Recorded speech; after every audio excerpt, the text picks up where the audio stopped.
Hello everybody and welcome back to Pac-12 Chalk Talk, your source for everything Pac-12 sports. I'm Austin Controls, and in studio tonight we have our panel from left to right, Nick Merrick, Mariah Baker, and Robbie Baker. All right guys, let's get down to business. Last weekend we saw a lot of great Pac-12 matchups. One of the most memorable was College Game Day's Washington at Arizona. The Huskies came out triumphant after a dramatic final 6 minutes with a score of 69-67. Nick, we'll start with you. Break down the last 6 minutes of that game. Well, Austin, the Washington Huskies got the victory by 2, and that's exactly where it was all game long. Back and forth game between the Wildcats and the Huskies. In the final 6 minutes, a three-pointer by Solomon Hill brought the Wildcats closer, but then the 2 free throws by C.J. Wilcox nearly finished it. But really, guys, the play of the game came on the Tony Roten block from behind as Josiah Turner was going up for the layup to end the game, and that did it.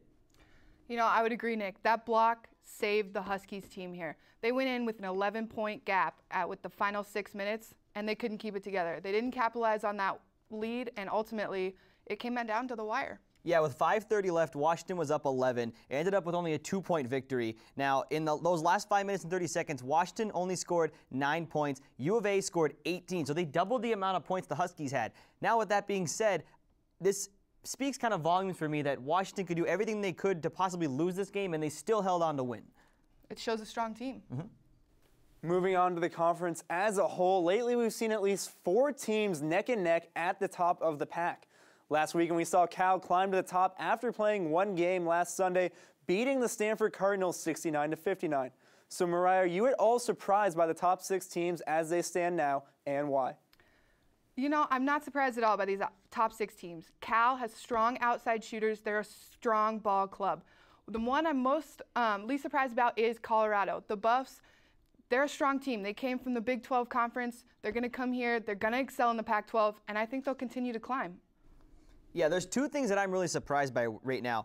Where is UCLA in this top 6? I thought UCLA was going to be a top 3 team in the Pac-12. They're not even in the top 6 right now. Also, Oregon sitting at that 3 spot. You see their record 15-6, 6-3 in conference. Very surprised by this. This is a team that had a good Pac-10 tournament run last year, but this year I didn't think they were going to be a powerhouse, but right now sitting at the 3 spot.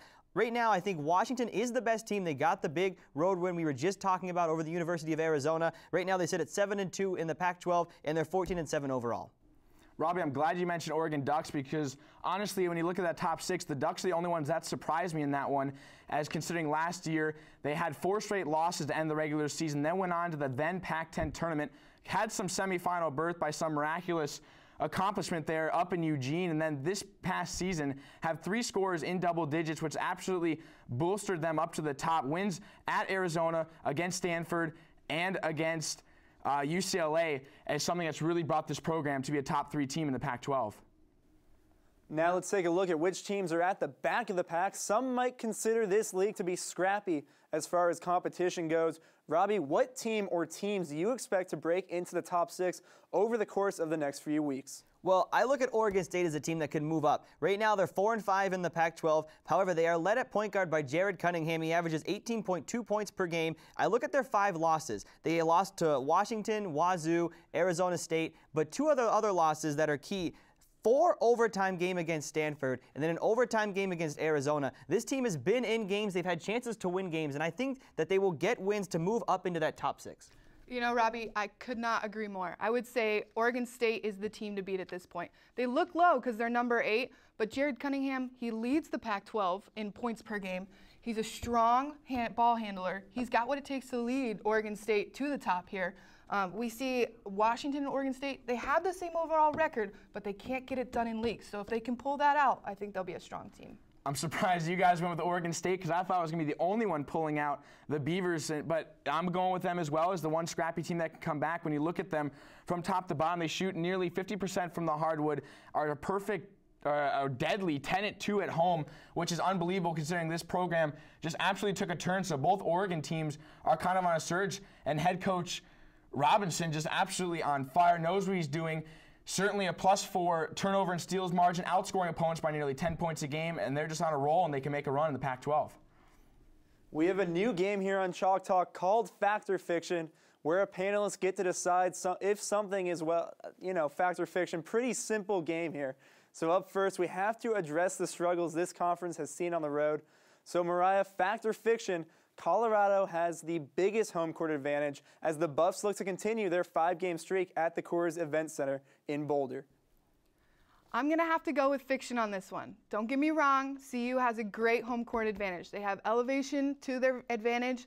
They've got a tough crowd at Coors Event Center, but I have to give it to Cal. Cal is 14-0 at home right now. They have a strong atmosphere. They have a strong ball club. I think what they can do with their sold-out crowd, as they showed against Stanford, Stanford struggled a bit in that arena, and I think Cal has the biggest home court advantage. See, I got to disagree. For me, this is a cold, hard fact. Right now, they are nominated for the Naismith Best Student Section Award for Best Student Section in college basketball. Under their current head coach, they are 29-3 over the past 2 years at home. Their head coach right now, Tad Boyle, said about them, and I quote, "I told them they are the heartbeat of this arena, and they are the difference makers," end quote. And that is about the fans.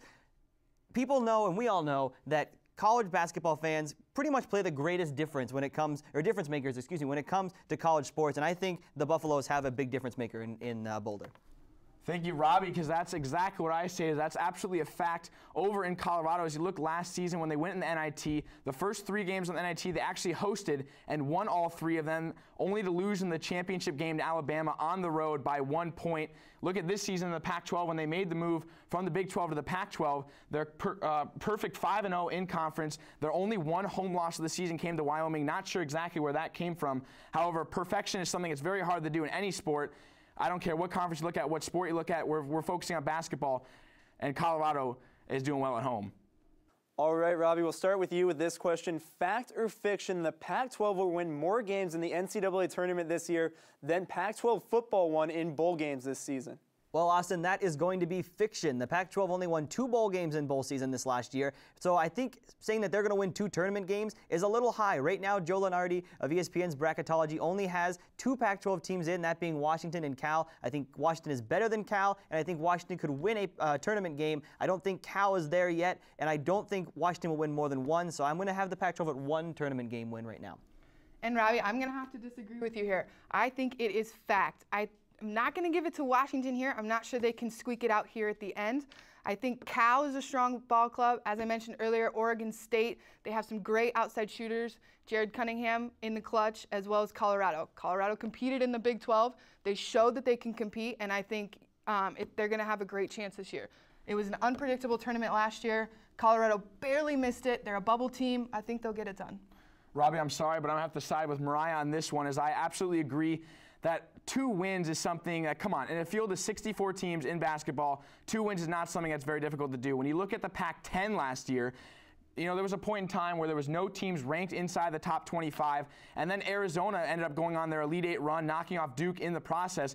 So miracles can happen. I understand that the Pac-12 isn't, in fact, the basketball school, but they're going to definitely win more than 2 and are prone for an upset in the March Madness. I know, I understand what you guys are saying, that you think they could win more games, but there's only 2 teams right now that are projected to be in, that being Washington and Cal. Colorado, I think, could win tournament games, and I think Oregon State could too, but right now they're not in the tournament. I just think projections are so unpredictable. NCAA, we saw that tournament last year. How many upsets were there? I think this year that's all we're going to see. True. We'll see how it turns out. Well, they changed nonstop, and even you thought UCLA should be in the top 3, so they have a chance to make a run as well, and they could be a threat come March Madness. Yeah. And for our final question, Nick, we've seen Washington State continue to fall in the standings despite their ability to move the ball. However, Brock Modem has been successful putting up points for the Cougars. So, Nick, fact or fiction, Modem is the most productive scorer in the Pac-12? Austin, this one's a tough one for me. I'm going to have to go with fiction. However, the stats would go against me, as he is shooting almost a career 60% from the hardwood, which is absolutely phenomenal in 3 years of college basketball. But when you look at him, he fed off a lot from that Washington State defense, and now with his top point scorer, Faisal Aiden, out of the lineup, that's going to be something that he needs to step up down low. And certainly there aren't too many big men, but when he threw out names earlier in the show, we've mentioned Jared Cunningham as one of those players, even Roten from Washington, and different scorers. You know, I wouldn't say he's the most productive scorer. He may be the most productive forward, but certainly in the Pac-12, it's a guard conference, and that's what I'm going to give it to. And you know, Nick, I would agree with you there. I'm going to go with fiction. The numbers, sheer numbers, he does put up 16.5 points per game in about 31 minutes played there. He's a productive ball handler. He's good at what he does, but I'm going to have to say that Roten is better. He does more with the ball in less amount of time. He puts up more points in less minutes on the court. That's productivity in my book. See, I think this is fiction. I think he is the most productive scorer. You look at him, he has averages, like you said, 16.4 points per game. I look at his last couple games.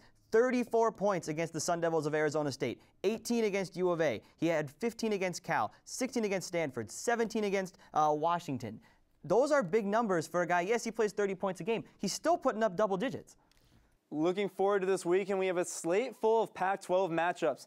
This Thursday, you'll see number 3 in the Pac-12, Oregon, travel to Utah to take on a struggling Utes team, and Cal will host the Wildcats on Thursday and the Sun Devils on Saturday. They're looking to hold on to their first place standing. Some other big games around the league on Thursday, Oregon State will be at Colorado, UCLA will be at Washington, and then on Saturday, Oregon State will be at Utah and UCLA will be at Washington State. Now that we know what is in store for the Pac-12 this weekend, and with so many games to watch, Nick, if you could only watch one game this Thursday, which would it be, and who do you think will come out ahead in it? Well, 2 of the better programs in the Pac-12 are squaring off against each other, so I'm going to go with the Arizona at Cal game for my Thursday game to watch. Not too many people are aware that if you look outside of Kyle Fogg and Jesse Perry, they're a different program. It's a very young Wildcat program, and next season, bring in the top team in the nation. So this Arizona program is coming back on the rise, and they're going to be a dominant force in the Pac-12 in years to come. And my game's going to have to go to Oregon State at Colorado. We've got Cunningham, a young player, great with the ball, great explosiveness. And we got Brown on the Colorado side, a senior that'll lead the team. It'll be a great matchup. I'm also going with the U of A Cal game. It's the preseason top team being U of A against the current top team, that is California. I think U of A needs a big win. A loss would make them 5-5 in the Pac-12. But with that being said, I would think they will get the victory over the California Golden Bears. Robbie, we're going to stick with you. What game do you want to watch on Saturday? Oh, Oregon, Colorado is the game I want to watch. Colorado is going to be rocking. It's the 3 versus 4 matchup, Oregon being 3, Colorado being 4. We mentioned it earlier. They're Colorado 29-3 at home over the past 2 years under Coach Tad Boyle. I think Colorado will get the win with that home court advantage. And my game's going to have to go to the Arizona-Stanford game. They are neck and neck in this race, both 5-4 here. We've got Hill of Arizona matched up against Josh Owens of Stanford. These two neck and neck. We'll see which comes out on top. I'm picking a different game. I'm going actually with some scrappers. I'm going with UCLA at Washington State. My pick in this one is actually UCLA on the road, because here's 2 teams that we mentioned in a previous segment who are trying to get back in the race, try to find their way into the top 6 of the Pac-12. And behind the Ware brothers, the Bruins are kind of getting their game going. They're more concentrated on getting the ball down low and really working that front court to their advantage. So it's 2 teams that are going to look to fight, and they're trying to catch up. We have come to the end of another episode of Pac-12 Chalk Talk. To stay connected with the Pac-12, be sure to follow Chalk Talk on Twitter, Facebook, and subscribe right here on YouTube. For Nick Merrick, Mariah Baker, and Robbie Baker, I'm Austin Controls, and we'll see you next week.